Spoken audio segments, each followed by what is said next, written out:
All right, so tonight we're going to be talking about nutrient density, how to look at nutrient density, because when you have a clear understanding of how many nutrients are in the food that you're eating, you have a big advantage over someone who doesn't. And the reason is because we only eat so many calories in a day.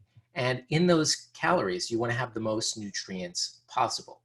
The problem with this always is that different people disagree on what makes something nutrient dense or which nutrients are more important, because for some people, one nutrient might be more important than another. So as I've always said, every single week, you need to become your own authority in health, and you need to be able to determine for your own individual circumstance what is going to make the most nutrient dense diet possible. And I want to go through all the different types of thinking about nutrient density, because when you have a clear understanding of how different people look at it, and you'll understand your own individual uniqueness, I should say, so that you can determine the foods that you're going to put. Because as I said just a second ago, you have a certain amount of calories and you need to be able to fit in the most nutrients, because honestly, you could say people who get the most nutrients win, because they're going to be able to use them in a way. In other words, if you have the most nutrients possible, then obviously you are going to be as healthy as you possibly can from your diet. Now, we've spoken about how diet is really just one of 4 different characteristics of your health. There are 4 pillars of health.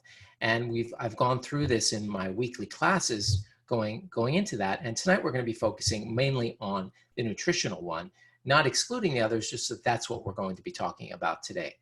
And the important thing about understanding this nutrient thing is that that's what we need to do. Now, when I'm talking about nutrients, generally I'm talking about micronutrients. Now, there are macronutrients that many of you know, of course, fat and protein and carbohydrates. These are the 3 macronutrients.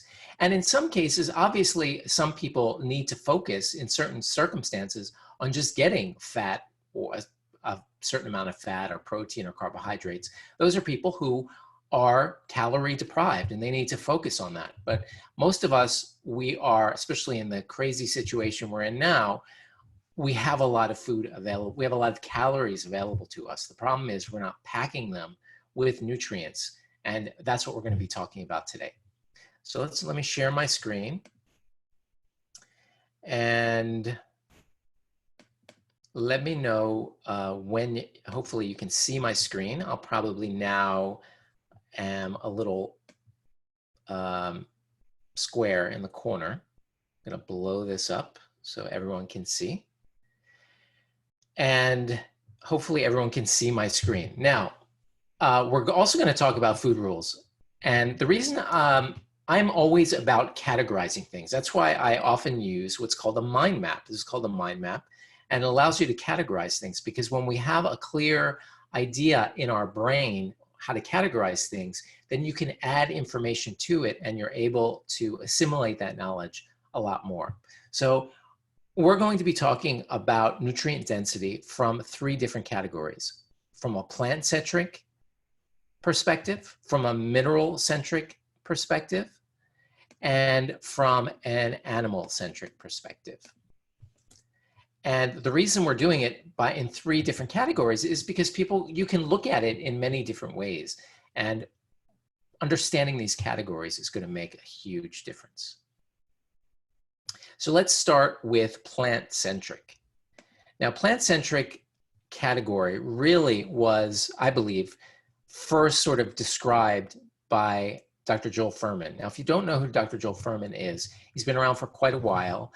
And when I started to learn about nutrition and medicine and started incorporating that into my practice, Joel Fuhrman was really the first person who I learned from. First from his books, then I met him a few times at various conferences and lectures.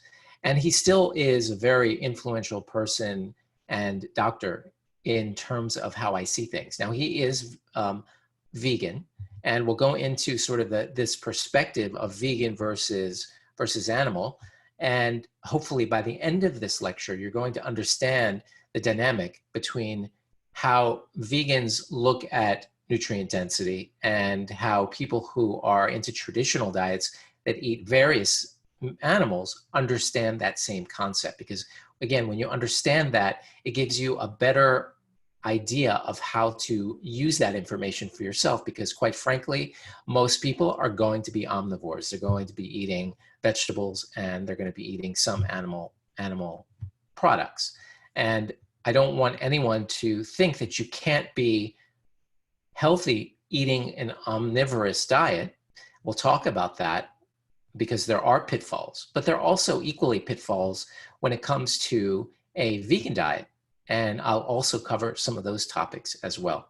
Now, Joel Fuhrman he's written some amazing books. And in all of his books, his first book, I believe, was called Eat to Live. And it's still an amazing diet book and has been gone through probably several printings and sold millions of copies. And in that book, he makes an equation that basically says health equals nutrients over calories, meaning the more nutrients you get per calorie, the healthier you're going to be. And that is really the best and most succinct definition of nutrient density. You have a certain number of calories, like I said, and you want to be able to fit in the most nutrients per calorie. Now, obviously, I've spoken about in my weekly classes about how nutrition is only one of 4 of the pillars of health. And so it probably should be healthy, dense diet is, going to maximize things if you get the most nutrients per calorie. And Joel Fuhrman, I believe, really was one of the people who really formulated that, created an entire diet around it called the nutritarian diet. And I've seen remarkable things with people going on that. I've seen people reverse autoimmune diseases. One of my first patients who I've spoken about in other lectures was a patient named Karen. She had horrible lupus, just horrible lupus. And I had her on so many medications, couldn't get her off of anything. She eventually weaned herself off and disappeared for a while and came back and was completely clear. And when I asked her, my goodness, how did you do this? Well, she was following a nutritarian diet. And since then, I've seen many, many patients get rid of their autoimmune diseases by going on a nutritarian diet. Of course, that's not the only diet out there, but it's certainly amazing for weight loss and amazing for disease reversal as well. And since then, Dr. Fuhrman has written many, many other books. One book that I recommend for everyone in these crazy times is called Super Immunity. And he goes through what you should be eating on a daily basis to maximize your immunity. And I highly recommend that book, Super Immunity. It's several years old, but still incredibly relevant. And in that book, he talks about how you need to get what are called G bombs, which is G is greens, B is beans, O is onions, M is mushrooms, B is the second B is, I can't remember, beans and anyway, I can't remember, but it'll come to me probably in just a moment. But so he talks about getting all of these into your diet, and that's still an incredible book. And also, I've recommended over the years for people who are asking me for a book to help with heart disease. He also has a book called The End of Heart Disease as well. Now let's talk about his Andy score. Now the Andy score is a scoring of foods that are based on his scale. So I want to share that with you. Now let me just go back here and we're going to do a new share. And I see a bunch of people have come in. That's great. Welcome everybody. Hi Lillian and Leanne and Kay. Nice to see you all and some others that have come in. Okay, now this is the Andy score. I'm going to blow it up a little bit here for you. And this is Dr. Fuhrman's, Whole Foods actually has posted this in some of their and they used to post it in the grocery stores. And it's basically, as he says here, Dr. Fuhrman created the Andy Aggregate Nutrient Density Index to show how popular foods stack up in terms of micronutrient density per calorie. The most nutrient dense foods you consume, the more nutrient dense food you consume, the more you will be satisfied with fewer calories. So that is one of the philosophies that Dr. Fuhrman has, that your hunger is partially related to micronutrient intake. And I've seen, even in my own life, that my hunger definitely decreases when you are getting an enormous number of nutrients. Of course, there's other things besides that that provide satiety to the diet. But generally speaking, we are living now in a society where people, as the cliche goes, are sort of over, they're overfed, but they don't have enough calories. They don't have enough nutrients. So let's look at this. Now, keep in mind that this is a vegetable-centric scale. And while there are some animals here, there's salmon and eggs and milk and chicken breast, the scale is really looking at it based upon micronutrients that are plant-based, essentially mostly found in plants. Now, kale, collards, mustard greens, watercress, Swiss chard, these are top of the line. You can't get any higher than this in terms of nutrients per calorie. Keep in mind that this is per calorie. So while you can eat a large volume of another food, per calorie, we're talking about kale, collards, mustard greens, watercress, Swiss chard are really at the top of the list. Now, you can't live on kale, collards, mustard greens, watercress, and Swiss chard. What this is trying to tell you is that if you want to increase the ratio of your food that has the most nutrients, you're going to want to add these in. Now, let's go down the list a little bit. The spinach, arugula, romaine. We're down to half of 1,000. Brussels sprouts, mushrooms, tomatoes, strawberries, sweet potatoes. And as you see, as we get over here, fruits in general are less in general. And you see that he's included seeds here, and we'll talk about why this is not looking at things from a mineral-centric perspective. And we'll get into why you can look at things from a mineral-centric perspective as well. So I'm giving you this, my goal for tonight is to give you this way of thinking about food, again, looking at it from your perspective, what you need, and understanding this vegetable-centric, mineral-centric, and animal-centric perspective to nutrient density. Salmon, has things like omega-3s, obviously, as well as some pigments that are very much like phytonutrients that are found in plants. Eggs, milk, walnuts, bananas, and of course down here, cola, corn chips, vanilla ice cream, white bread, and olive oil is very, very low. Now, why would olive oil, that's supposed to be the most nutritious thing in the world, why would olive oil be so far down the list? Especially because I often recommend people to use a certain amount of olive oil. The reason is because olive oil is so calorie dense. So the ratio of nutrients per calorie is going to be a lot lower than cabbage and all these cruciferous vegetables.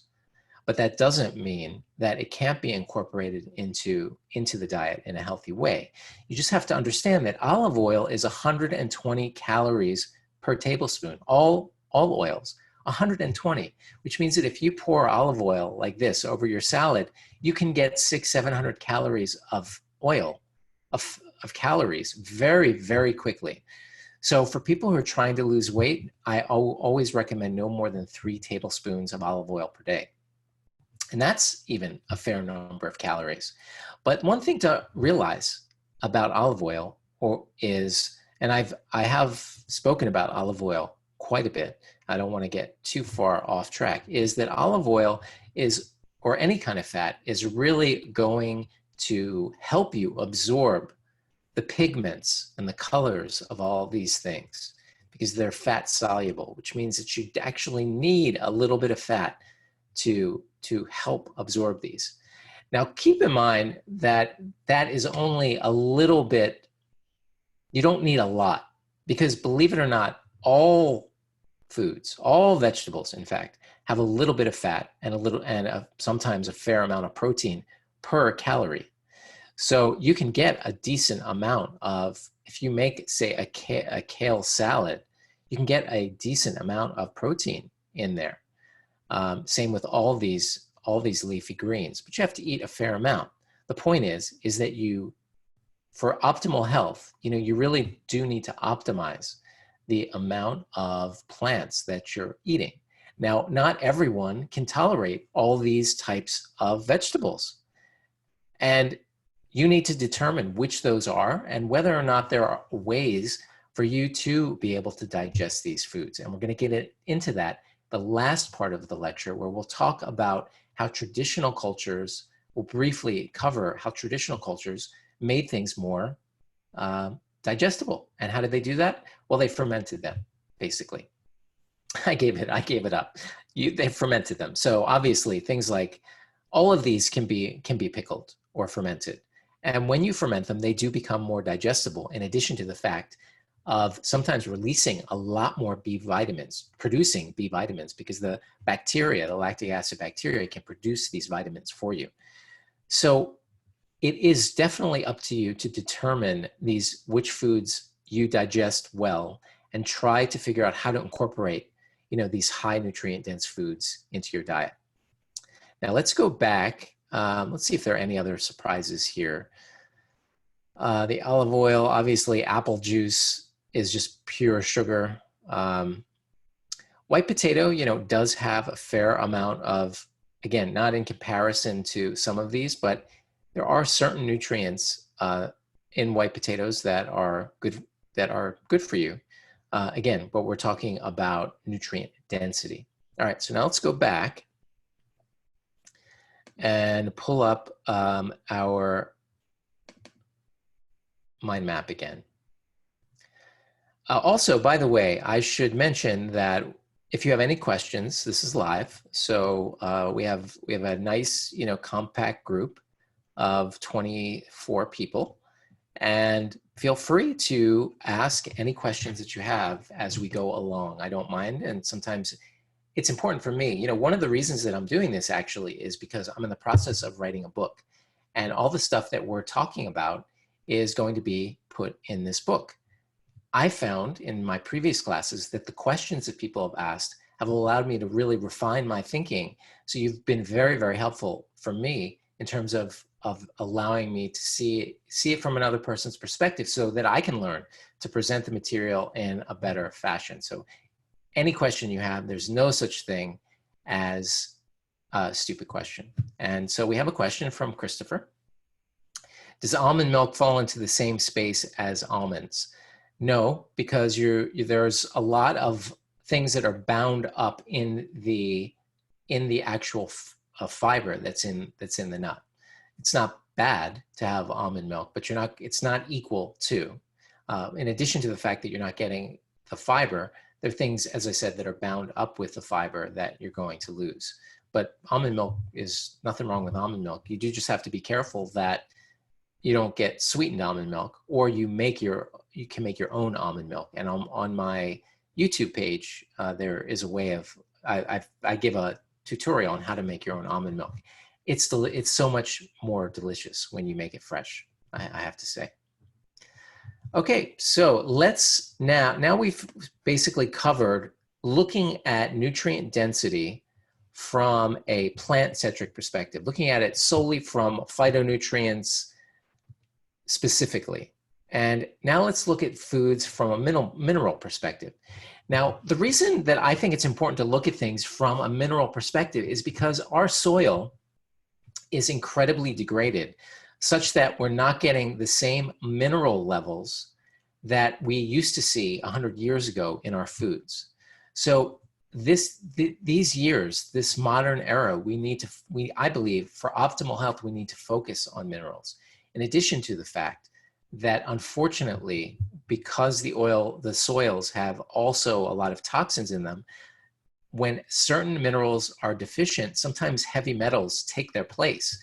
So it's one of those things that we get mineral depletion, and then we get the vegetable taking up more toxic things like cadmium, as an example, instead of the healthy minerals. So we're really dealing with a situation now where sometimes it's hard to look at traditional advice and really take it at its word, because we're living in a completely different circumstance now, dealing with bad water and bad air and heavy metals in the soil, toxins that are really interfering with some primary metabolic processes in your body. So it's hard to really look at old traditional advice. We need to really be able to optimize things. And I must say that, a lot of people particularly in the vegan community, often sometimes disagree with Dr. Fuhrman, because they look back and they see that, there are cultures that a large part of their diet was, say, potatoes. And Dr. Fuhrman would say, well, that's not nutrient dense enough, and there should be more of the leafy greens. Greens and beans is sort of his diet. And of course, I tend to agree with him in the sense that, not that there's not a place for potatoes, there is, absolutely. Potatoes are great. What is different is that when you try to make an argument about what happened in the past, you need to really temper that with the knowledge that the things that I just discussed: heavy metals, toxins. And I gave a lecture, I believe it was 2 weeks ago, about whether or not how are toxins, are they important? And that's also on my YouTube page, by the way. That was a couple weeks ago. We hold these classes every week. So let's jump into, I can't believe we're already 25 minutes in, and look at foods from the perspective of minerals. Now, keep in mind that almost everyone most people, if they're eating sort of a traditional, a standard American diet, are deficient in lots of minerals, especially magnesium. But let's take a look at foods that are really great with minerals. Nuts are at the top of the list: copper, calcium, iron. We don't want too much iron, but magnesium, zinc, selenium, and phosphorus. In fact, just Brazil nuts. Selenium is just an amazing, an incredible thing to get naturally. And Brazil nuts have so much, you basically only need 1 or 2 a day, and you get a full serving of selenium. In fact, it was sort of a remarkable study, I think, out of Brazil, actually, that showed that they were able to look at people who ate just 1 or 2 Brazil nuts a month, which showed like a decrease in their mortality rate. I mean, it was some unbelievable thing that obviously there's confounding factors here. But the point is that selenium, which a lot of us are missing, you need like literally probably just 1 a day, and 1 or 2 a day, and you would be good with selenium. So nuts are incredible. Sometimes they need to be soaked to digest them a lot better. They're also hard on the teeth. So I usually recommend people, speaking of almond milk, soak their raw nuts overnight so that they're more digestible. Some people even sprout their almonds. It's hard to get sproutable almonds because most almonds come from California and they have some kind of pasteurization rule of some sort. But there actually is a source of some kind of not heated over from California. I used to buy it on Amazon when I was routinely making almond milk. I haven't made it lately. This is sproutable. You could actually sprout the nuts, because the surface of, say, almonds, the skin of almonds does have irritating factors that can irritate your gut. This is one of the examples of something that you need to determine for yourself, whether if you eat, say, almond butter that has the skin on it, does that cause your stomach to get a little upset? For a lot of people, it does. They might not even be conscious of it. This is one of those things you need to start paying attention to. So what do? Well, as an example, if you want to get almonds into your life, you could soak the almonds, and sometimes you can just, once it's soaked overnight, you can actually peel the skin off, and then you have not only a softer one for your teeth, but you've also gotten rid of the outer coat, the skin of the almond. Another thing you can do is buy Marcona almonds as well. Those are often already de-skinned, or certainly you could take the skin off. that's another example of these things. You really need to spend time working on yourself and figuring out what's digestible for you. Other nuts. Now, when you're cashews, generally not such a great thing. They're a little bit too high in carbs and calories, and they can be eaten really, really fast. No more than a handful of nuts per day. That's all you need. One handful is more than enough to get a good amount of minerals and have the healthy fats that are also in nuts. But we're talking about minerals now, so I don't want to get too off track. Then we've got beans. Beans are also very, very high in minerals. See, here we have 1, 2, 3, 4, 5, 6, 7 minerals. 1, 2, 3, 4, 5, 6 minerals. Beans, again, we don't need a lot of, generally we don't need a lot of iron. In some men, it can be in men if they eat too much iron, but you're probably not going to have an overdose of iron if you're eating beans. I mean, how many beans can you eat? Copper, potassium, magnesium, phosphorus, and zinc. Now, the same thing goes with beans. Some people are going to have trouble digesting beans. How do you make them more digestible? Well, pressure cooking them is going to make them the most digestible, because there is something called lectins in beans that can cause irritation in your gut. To get rid of them, you can pressure cook them. Alternatively, you can buy them in a pouch. If they're in like a cooked pouch, they've gone under a lot of heat and pressure, and that's sort of like pressure cooking them. There's a brand of beans called Eden Natural, and they also pressure cook their beans as well. But you know, a lot of us, and hopefully many of you, have an Instant Pot at home to be able to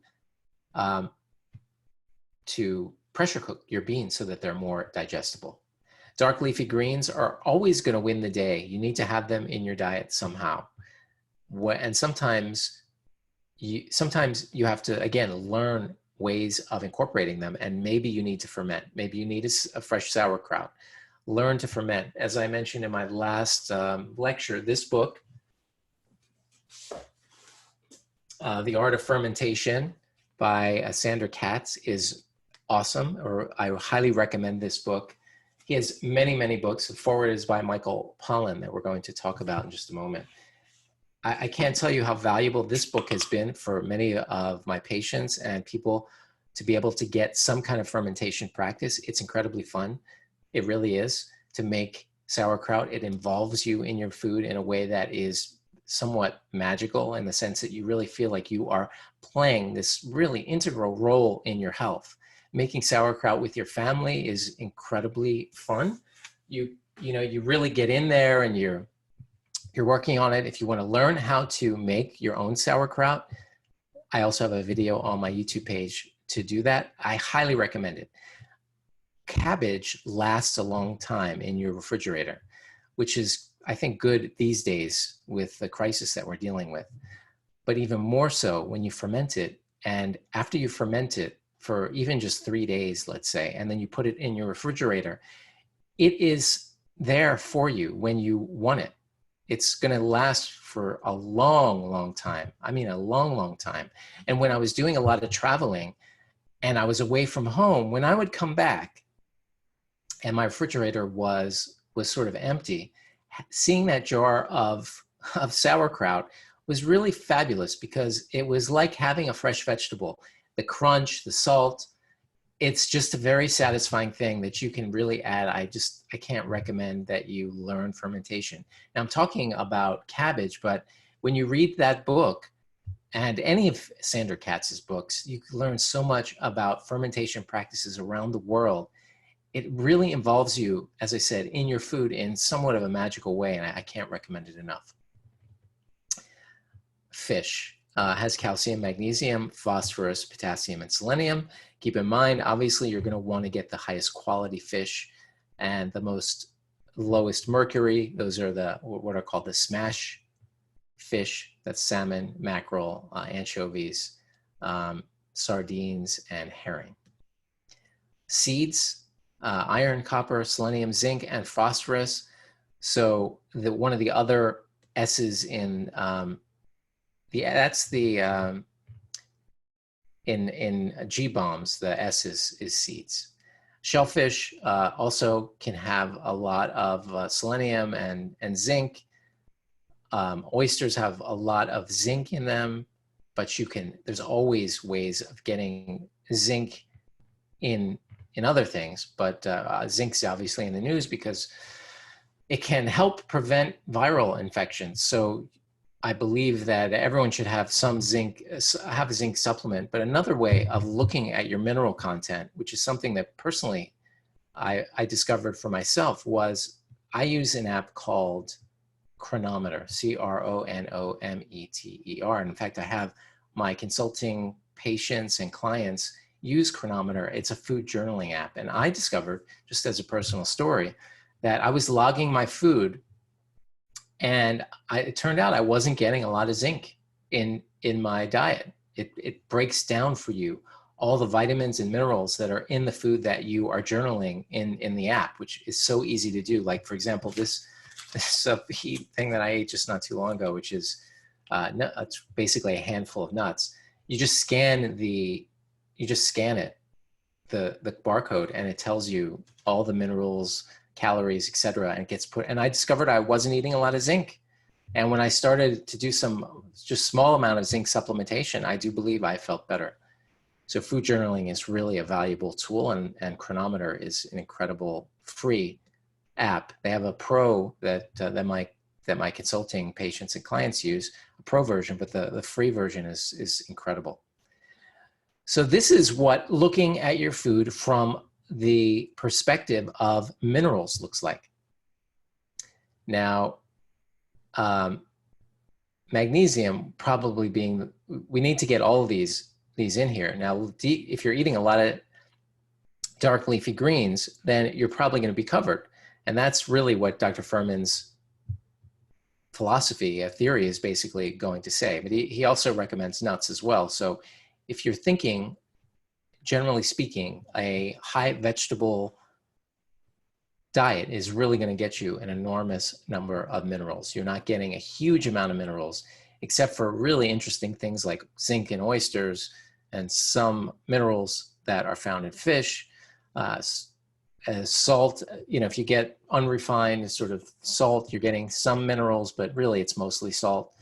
But I usually get that question, so I added that in there. I included mushrooms, dairy, beef, lamb have some, but 4 less minerals. So this 1, 2, 3, 4, 5. So a lot less with animal products. So you could come to this point of my class here, and you could think to yourself, well, when it comes to nutrient density, well, it looks like plants are the winners, and we probably should be eating as many plants as possible. And I would say that we haven't gotten to this yet, but you really do need to figure out for yourself how to maximize the intake of plants. That's really the foundation of health as far as I'm concerned.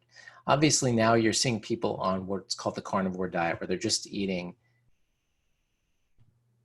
animals. And that can be done in some people. And the way they sort of reason and get away with it is because of looking at it from an animal-centric perspective, which is what we're going to jump into now. I'll try to cover that quickly so we can get into some of these food rules. So let's talk about the animal. We've got muscles and we've got organs, or offal. And actually, I just learned that offal, O-F-F-A-L-L, I believe, is how it's spelled. And the reason that they named it that is because when they were butchering the animal, everything that fell off after they butchered it, which are the organs, was called offal. Just learned that recently. So, okay, mussels. Well, they definitely have B12, which is missing from plants, generally speaking. And that's one of the things, of course, many of you have heard, that vegans are often deficient in B12, so they need to take a B12 supplement. There is a plant-based source of B12. It's actually on the Miracle Noodle website. I happen to be president of Miracle Noodle. that's probably why you're on this lecture, because you saw that. But there's a sweetener called Sugavita, which is from the palmyra tree. And the farm that the palmyra nectar and the sugar, palmyra sugar, it's called Sugavita, is from, actually has a really high level of B12. So you can get it in this particular plant, but generally speaking, you need to get it from an animal. And the mussels have a great deal of that. They do have some zinc and selenium. They certainly have iron and niacin, which are very, very helpful. They have B6, but you can also get that from potatoes. And they have phosphorus. Now, so they do have some vitamins. It's true that they do. But when you look at it on a per calorie basis, you're not going to see anything like what we spoke about in Dr. Fuhrman's Andy scale. So mussels, you know, eating mussel protein at a high level, I've spoken about in other classes, really is associated with some negative consequences when you overdo animal protein. You get elevation of something called insulin, like growth factor, which is like a growth factor. It's great if you're trying to build huge muscles, but if you're not, then it acts as a growth factor, and you don't want necessarily a growth factor circulating around your body all the time. It also raises your insulin level, which is also a growth factor as well. Let's go into organs, because organs are a whole other story. So liver is by far the leader here. It is the most nutrient dense if you're looking at it from a fat soluble vitamin. And it's been reported in many reports that animals, when they're devouring their prey, eat the liver first. I've never actually seen any sort of documentation of that, but that's what everyone always says. And so it may be true, which means that there must be a reason for that. And it makes sense, because besides A, D, E, and K, which are all the fat soluble vitamins, it also has folate, which is often found, you know, it's like a plant-based, it's a B vitamin, iron, chromium, copper, zinc, and choline. Now, choline is really important for what's something called methylation, which is really involved in a lot of metabolic processes in your body. It's very, very critical. And a lot of people have some genetic tendencies to need a little bit more choline than usual. Now, if you're not eating liver, people who need choline is also found in things like egg yolks. Liver is obviously a big source of it, but you can also, you don't necessarily need to get choline from an animal. You can get a precursor of choline, which will allow your body to sort of make its own choline if you're eating things like spinach and beets. These are the precursors to this. So there's always something that you can do if you have that genetic issue. And of course, I test people's genetics for creating sort of the perfect diet. And one of the things we speak about, especially if someone's trying to be a vegan, is, and they have that particular what's called SNP, a single nucleotide polymorphism, is we discuss how to make sure their choline levels are up if they're vegan. Now, it's also high in saturated fat and cholesterol.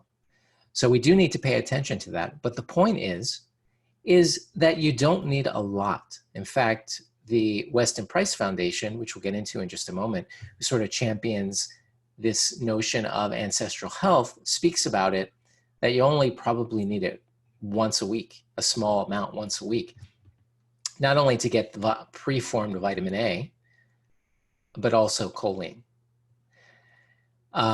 Now, vitamin A, there are people who have overdosed on vitamin A. You can actually overdose if you're eating a ton of liver. I believe remember reading about this in medical school, that there were these Arctic explorers who, I guess, ate the liver of a polar bear, and they developed what's called hypervitaminosis, which can be actually very dangerous. It can be toxic even. But I don't think anyone's going to be ODing on, chicken liver and beef liver. So this notion, this idea that the cholesterol and the saturated fat here, if you wanted to incorporate it, it is so nutrient dense in terms of its vitamin A and all these other things, but also choline, which is very helpful. You don't need all that much. Okay, now let's go back a little bit and talk about some of the other organs. So the heart has CoQ10. That's where they actually discovered CoQ10. It was I believe it was a Japanese researcher, and he was slicing up a heart, and he saw this chemical sort of oozing from the heart, and it turned out to be CoQ10. That's how they discovered CoQ10. So people are eating a lot of heart. I don't know who that might be, but if they're eating a fair amount of heart, even if they're eating, even if they're on a carnivore diet, they probably don't need to take CoQ10. Also has B2, B6, B12. A lot of people don't realize that some of these organs have B vitamins, which is another reason why some of the carnivore advocates are saying that you can get a lot of your nutrients if you're eating what they say nose to tail, meaning eating the organs. Kidneys actually have some omega-3.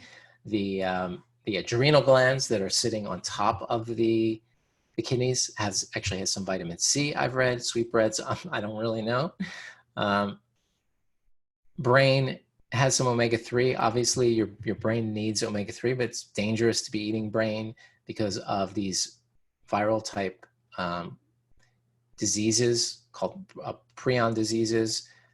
Tongue has zinc, iron, choline, and B12. So it used to be a very popular sandwich in Jewish delis. It was a tongue sandwich. Tripe, no idea. And the most important thing here that I want to talk about. If you decide that you're going to eat, well, even just mussels, but if you're going to decide to eat, say, liver, which is probably the most accessible, the most accessible organ, and probably the one that you would probably pick because it's so loaded with fat-soluble vitamins, you please do not eat them from conventionally raised farms. You need to get pasture-raised organs. It sounds funny to say. Essentially, liver not necessarily, but things like kidney and some of the other organs are surrounded by fat. And when that fat, the animal stores its toxins in fat. So you're not going to really want to have to deal with that. So you really want to get it from a high quality source, pasture raised animal, grass fed, grass finished, etc. if you're going to be doing this. And remember, you don't need a lot. You don't need to eat it at all. As I said, most people, there are ways of getting your choline levels up. They're, generally speaking, these fat-soluble vitamins are not in plants. So that's why I think it's important to think about this from an animal-centric and a plant-centric perspective. Most people can take beta-carotene, which we've all heard of. It's the pigment in carrots, but it's also found in all these other vegetables. Gets converted in your body to vitamin A. So this is preformed vitamin A. It's ready to be used. There are, however, people, many, in fact, since I've been doing genetic testing on people, and if you're interested in that, please reach out to me, that have a enzyme that is not good at converting beta carotene, the different carotenes, to vitamin A. And in that case, then a little bit of liver is potentially good for you. What if you're a vegan? Well, if you're a vegan and you're eating large amounts of these carotenes in your diet, you're probably going to convert enough over. If you're a very bad vegan and you're existing on Coke and potato chips, and you had that particular problem, then you're going to have some problems with vitamin A, as well as a whole host of other things. It's probably, you probably have a lot more to worry about, of course, there. Okay, so I hope we covered that well. And liver can be tasty. There are lots of different recipes for liver, but again, you don't need to do this. But if you're just going to decide to say be a vegan, just be aware that the fat-soluble vitamins, even K, K2, vitamin K, you need, that needs to be sort of converted from plants. So if you have these situations, these genetic SNPs that prevent you from this conversion, you really need to eat a lot of leafy greens. That's really sort of the takeaway message here. Okay. Wow, time really flies. 8:48 now. Next, we're going to spend the next part of this. Well, before I get to the food rules that are really, I think, very interesting, all of this I think is interesting, is just to summarize this. So all of us many people can look at nutrient density in different ways. People who are omnivores, people who are now the carnivores or eating just meat, they're just saying that, look, we can get everything from organs. Vegans are saying, well, we can get everything from plants. I think the real answer is that, yes, we need to eat a lot of plants. There's no question. A foundation of a healthy diet is, in the easiest way of getting everything, is going to be plants. But as you can see, there are reasons that individuals on their genetics might need to have a small amount of animal products.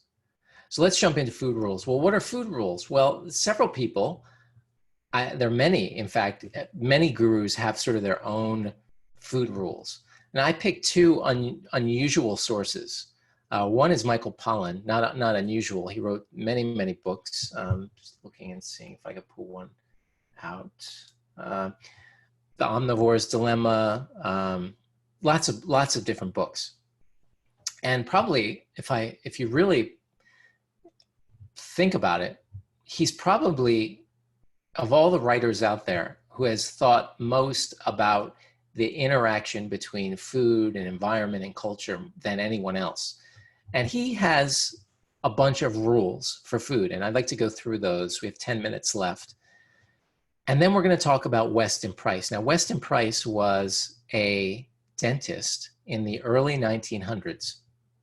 And he traveled around the world looking at people's teeth. And he discovered that when people incorporated the foods of modern commerce, I think this is how he phrased it, that not only did their teeth start decaying, but the next generation, the teeth were more crowded and the faces started to narrow. And he has these really remarkable pictures in one of his books. And a whole society was developed around sort of how does a traditional culture eat? Now, I have a lot of disagreements with a lot of the principles here, but I wanted to talk about them briefly. The reason I included Weston Price is because I mentioned something a little bit earlier. I mentioned that we can learn an enormous amount from traditional cultures, but, and it's a big but, as I stated, we are dealing with a situation now where we are being assaulted by various environmental insults: bad air, bad water, toxins in the food, lack of minerals, crazy pesticides, all kinds of things.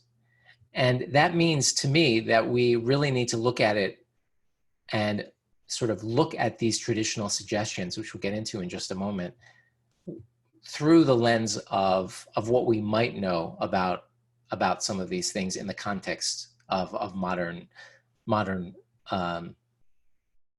knowledge.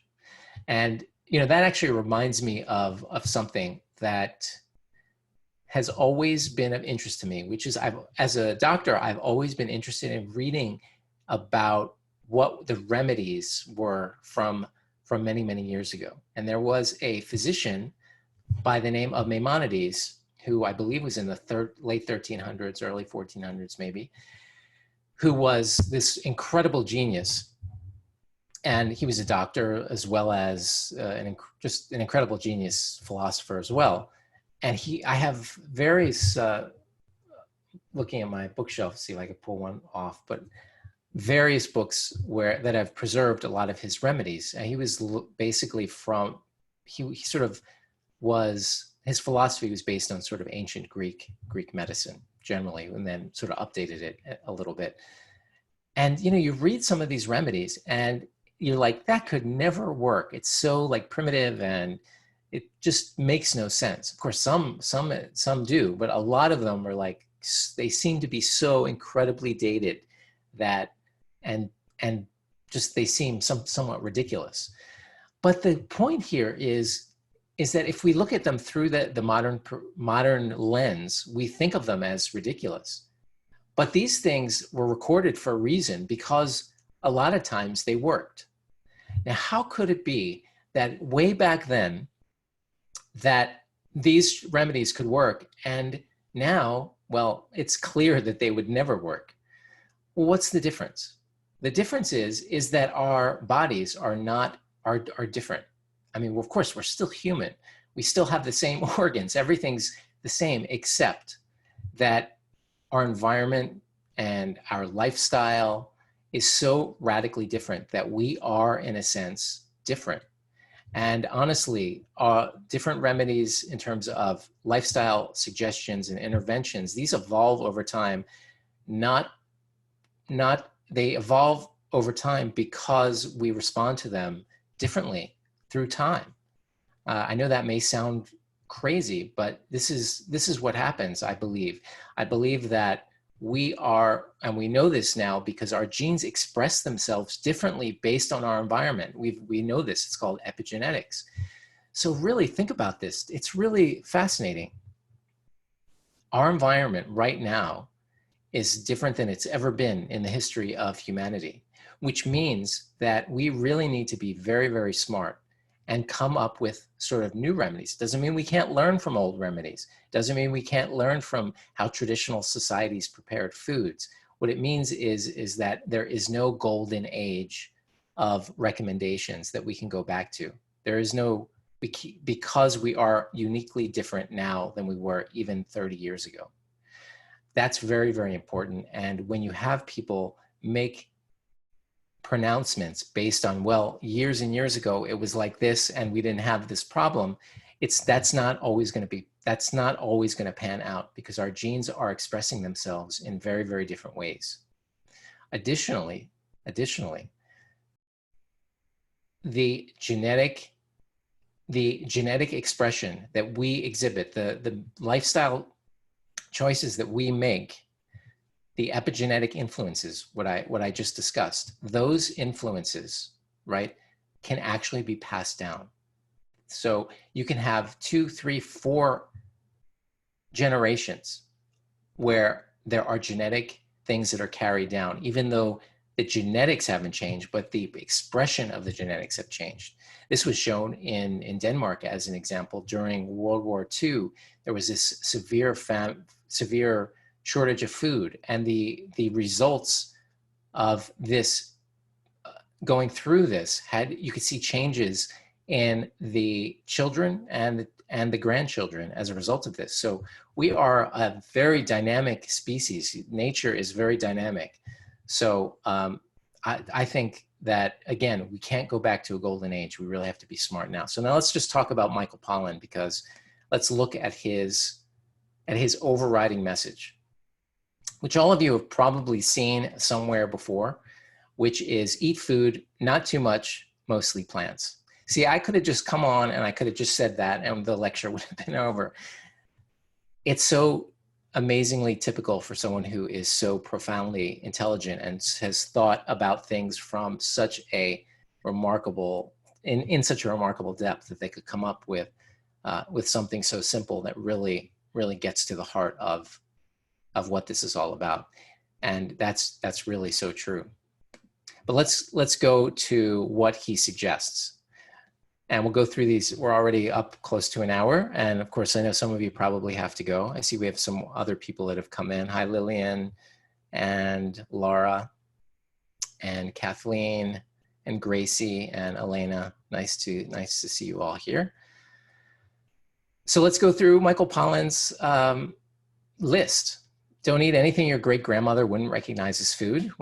Quote, when you pick up that box of portable yogurt tubes or eat something with 15 ingredients you can't pronounce, ask yourself, what are those things doing in there? Great rule.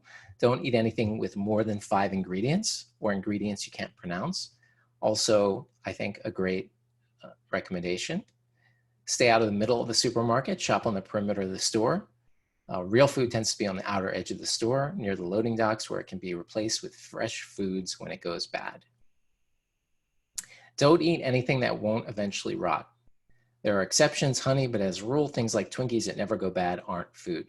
All these are, they somewhat are common sense, of course, but you need to be able to formulate them and have them in your mind to be able to follow them. A lot of times when you hear a lecture like, oh, it all makes sense, it all is common sense, and yet people don't follow that sense because they haven't incorporated it into their life, because they haven't actually sat and thought about it. And that's why things like food rules about food that people sort of put together are important, because it makes us sort of think about it and allows us to be able to act on that after, when we're challenged by it. It's not just what you eat, but how you eat. Always leave the table a little hungry, Pollan says. Many cultures have rules that you stop eating before you are full. In Japan, they say eat until you're 4/5 full. Islamic culture has a similar rule, and in German culture, they say tie off the sack before it's full.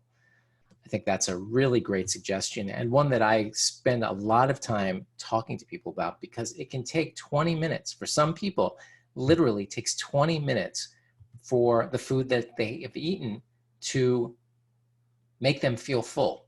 I'm sure I hope all of you have had the experience where you may have stopped because maybe there was no food left, and at the moment you were hungry. You could have eaten more. And then 10 minutes later, the food has started digesting, and your body has turned off the hunger signals, because your body has to absorb some of this food in order to turn off these things. Obviously, there are things like pressure stretch sensors in your stomach that can help with satiety. That's why a high fiber, high plant diet is good. But also, when you eat food, for you to get the sensation that you're full, you need to wait. And you need to realize, for some people, it can take 20 minutes. So this is a great rule. Just lay off of it a little bit and don't worry about the hunger. It often goes away. And just give it a try, and I believe everyone listening will have that experience. Families traditionally ate together around a table and not a TV at regular meal times. It's a good tradition. Enjoy meals with the people you love. Remember when eating between meals felt wrong. Now, I add here a reminder for me to discuss something briefly, which is loss of external cues. They did these studies, I believe it was in the 60s, where they looked at the cues to stop eating by American college students and French college students. And French college students, their cues to finish eating were remarkable. Things like they felt full, they were at the dinner table, and they conversation was ending, etc. But they were mostly focused on internal cues of food. Now, unfortunately, when they asked the American students what were the cues to stop eating, it was things like the plate was empty, the television show was finished, these sorts of things. And these are external cues.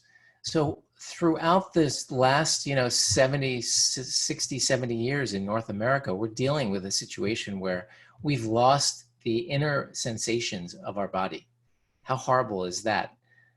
Traditional cultures have retained these internal cues, and all of us really need to be able to reclaim the internal cues. We need to be able to develop a sensitivity to our bodies. And even exercise, as an example, can help with this, because you start to really experience your body in a different way. So many of my patients are so disconnected from their bodies that they don't even know that they feel sick.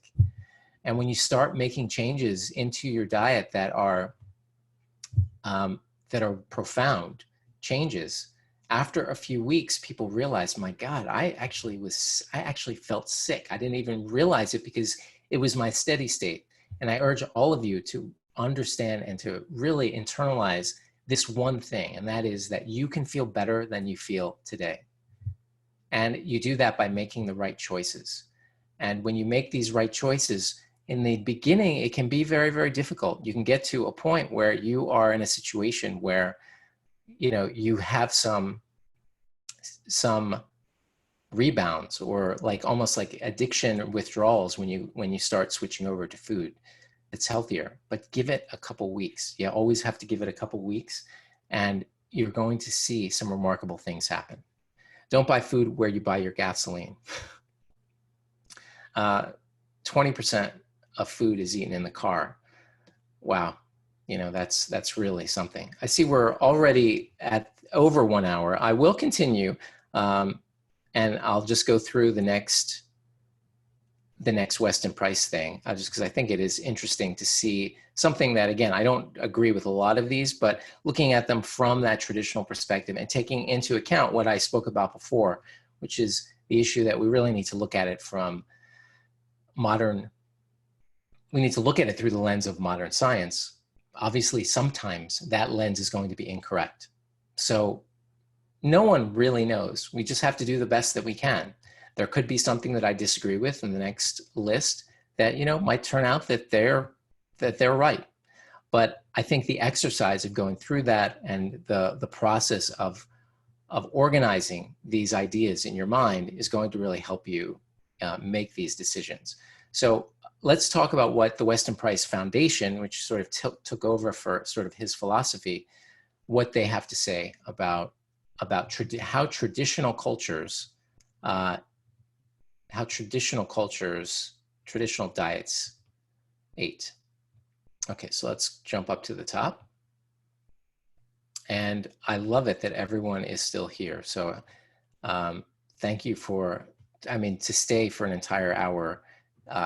That makes me feel great. So thank you for sticking. I love doing this, of course, as you can see. So it's like one of the highlights of my week is doing this class. Okay, and we'll go through these because it's getting late, but eat whole unprocessed foods. Obviously, can't argue with that. Eat beef, lamb, game, organ meats, poultry, and eggs from pasture-fed animals.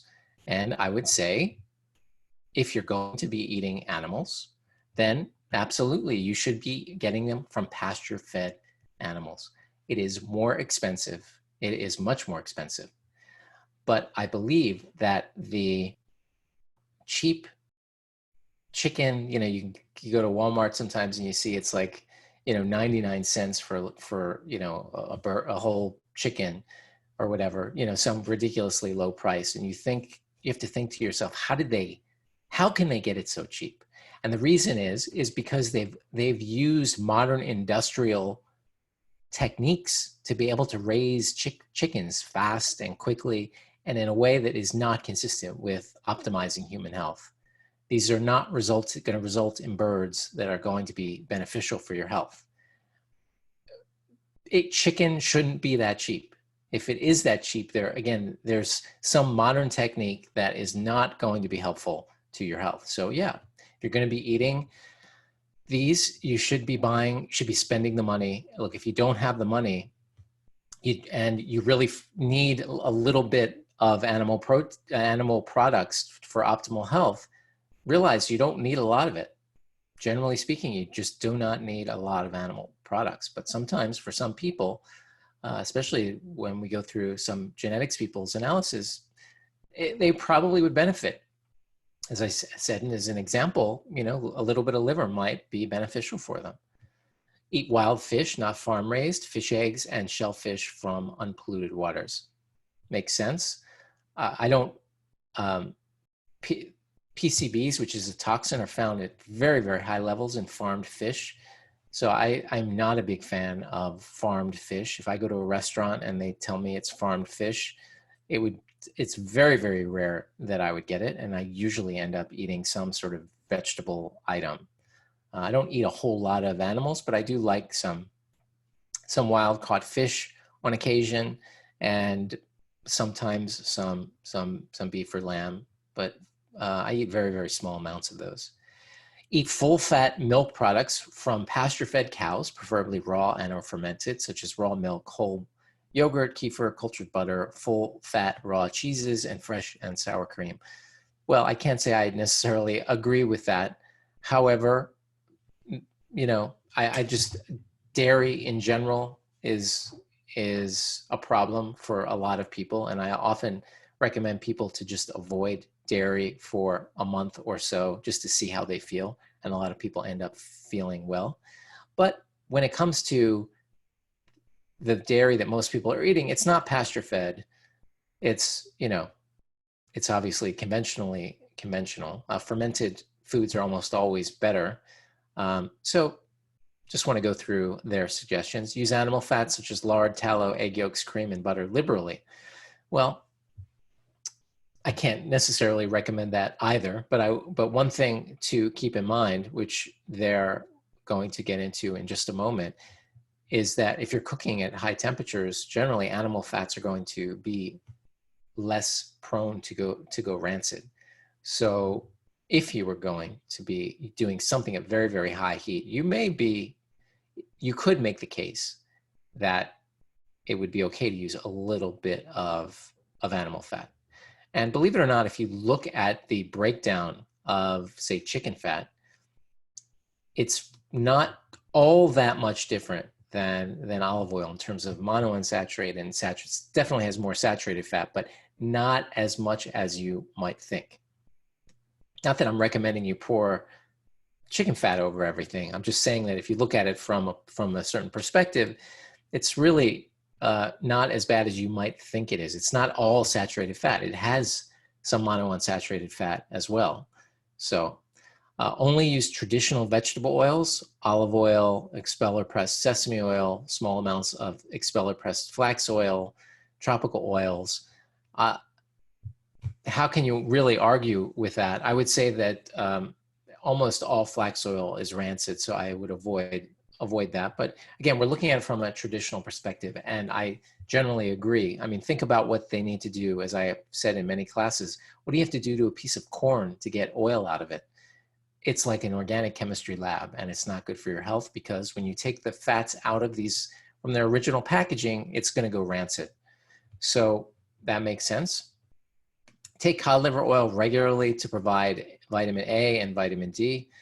I think this used to be something that years ago people took. I'm sure if you're over a certain age, you remember the recommendations to take cod liver oil. And probably back then, it actually did make sense, especially because you get this preformed vitamin A and vitamin D. The problem is that cod liver oil is variable ratios of vitamin A to vitamin D. And so you're better off, I think, checking your vitamin D level, getting it to a certain amount, and making sure that you're getting some vitamin A or eating an enormous amount of green vegetables to get vitamin A. If you're a vegan, that is. If otherwise, you probably do want to eat some, you do want to get some preformed vitamin A, and probably not from a vitamin source, but vitamin D you can definitely get. I think cod liver oil, there had its role, but I don't think that it's necessary these days. Eat fresh fruits and vegetables, preferably organic. Use vegetables in salads and soups, or lightly steam with butter. A little bit of fat is always going to be helpful. You can certainly use olive oil if you're worried about butter in general. And yeah, can't really argue too much with that. I might add that the environmental working group who comes up with the Dirty Dozen and whatever, they come up with a list. It just came out that shows which vegetables you don't have to buy organic and which vegetables you do have to buy organic. I believe number one was, I just looked at it briefly earlier today. Number one was kale. You need to buy that organic because it's got a ton of pesticides stuck on it. Strawberries are always in there. Apples are always in there. You should almost certainly buy organic. Whole grains, legumes, nuts that have been prepared by soaking, sprouting, or sour leavening to neutralize phytic acid, enzyme inhibitors, and other anti-nutrients. As I stated before, a lot of people have trouble digesting some of these. You need to determine that for yourself and not completely get rid of it because, oh, I get sick from it. If you haven't soaked, sprouted, or sour leavened, traditional sourdough bread was soured for a couple days. One of my employees is now into sourdough bread, and she says, you sour it for several days. You let it ferment, And that gets rid of a lot of the gluten, and it gets rid of a lot of these what are called enzyme inhibitors, anti-nutrients. Same thing with nuts. As I mentioned, the lectins, you want to soak or sprout or pressure cook, and you get rid of that. Include enzyme-rich lacto-fermented vegetables, fruits, beverages, and condiments. Totally agree. Not just because I think if you're eating a lot of vegetables, your gut bacteria is probably, and you're not eating a lot of conventionally bought meats that have all the antibiotics in it, and you're not on a ton of antibiotics, that just the variety, multiple variety of plants, your gut microbiome is probably going to be fine. But I think that you would feel better, and you certainly get a boost of B vitamins if you're eating fermented vegetables.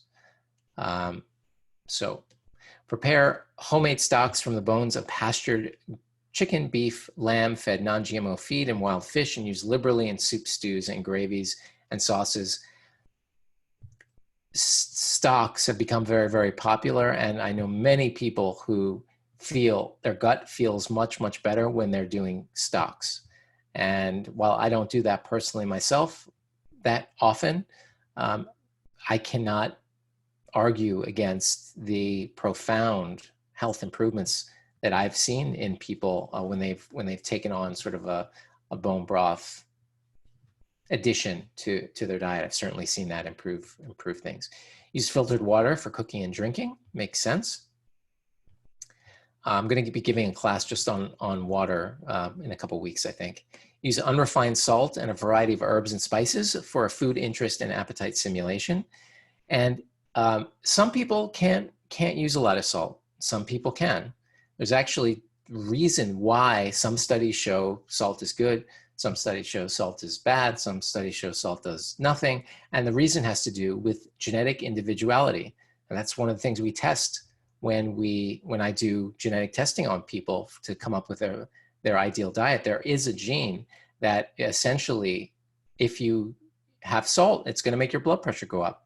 But if you don't have that gene, you can have salt. It's not going to have any impact on your blood pressure. So some individuality needs to be incorporated here. Make your own salad dressings using raw vinegar, extra virgin olive oil, a small amount of, I'm really cautious of flax oil. It goes rancid so fast. Certainly extra virgin olive oil. I mean, if you go to Italy and you sit down in a nice restaurant and you get a salad, they have balsamic vinegar and olive oil. It never comes with some kind of dressing on it. You add that yourself. Many of us are used to having salads with ranch dressing, but I just urge you to just try exactly this. Get a really high quality vinegar and some olive oil, and you can add some other things to it. Like, for example, Dr. Fuhrman sometimes has people blend cashews with vinegar to get like a creamy dressing. A little mustard, a little hot sauce. You got to play around with it, and because if you can't make your salad delicious, you just haven't tried hard enough. Traditional sweeteners in moderation, such as raw honey, maple syrup, maple sugar, date sugar, dehydrated cane sugar juice, stevia powder. Yeah, I mean, that sort of makes sense to use sweeteners in moderation. Only unpasteurized wine or beer in strict moderation with meals. I don't know what to really say about that one. Cook in only stainless steel, cast iron, glass, or good quality enamel. Makes sense. A lot of the nonstick surfaces are toxic, and as I always say in my toxin lecture, that not everyone's going to have a negative result, but some people will. Use only natural food-based supplements. Get plenty of sleep, exercise, and natural light. We spoke a little bit about that in the toxin lecture, believe it or not. You do want your retina to get some natural light if you can for a little while early in the morning if possible, and that can affect your whole circadian biology. Like, all these organs in your body have cycles, and natural light is a trigger. So that's really, really important. And think positive thoughts and practice forgiveness. So those are Dr. Weston Price's characteristics of traditional diets. So thank you all for your attention tonight. Let me see if I can, what happened to Let me close this down. Let's see here. Okay, stop, pause share. Okay, so thank you everyone for attending tonight. We had a nice crowd, and I will, if anyone has any questions, please do let me know before I sign off here tonight. Close a couple windows here. We covered a lot of material, some of which was restated from some of my other classes that I have. We have this every Thursday night. And we spoke about nutrient density from different perspectives and rules. And I hope this gives you an idea of how to categorize and be able to make decisions for your health, for your own individuality. That's probably the most important thing. So wish everyone a good night, good health. We're living in crazy times, so stay safe, and look forward to seeing you next week. And again, I appreciate everyone's attention. Thanks again. I'll be on for just a second while I close all my windows. So if you have any questions, do let me know. Again, thank you so much for your attention.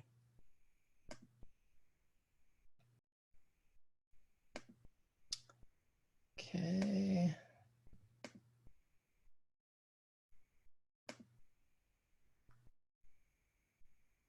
All right. Have a great night.